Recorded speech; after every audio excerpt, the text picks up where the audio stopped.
ഇതുപോലൊരു സുന്ദരിയുണ്ടോ, ഇത് ഭാഷിണി ഭൂമിയിലുണ്ടോ, ഇതിലെ ഇതലങ്കാരമാണോ, ഇവളെ കൊതിക്കാത്തവരുണ്ടോ, നിലവിളക്കായി നിറപ്പറയായി സുന്ദരി ജാനകി നീയല്ല സീത.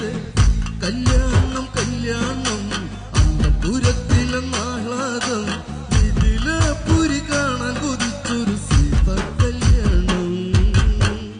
കല്യാണം കല്യാണം അന്തപുരത്തിലെന്നാഹ്ലാദം.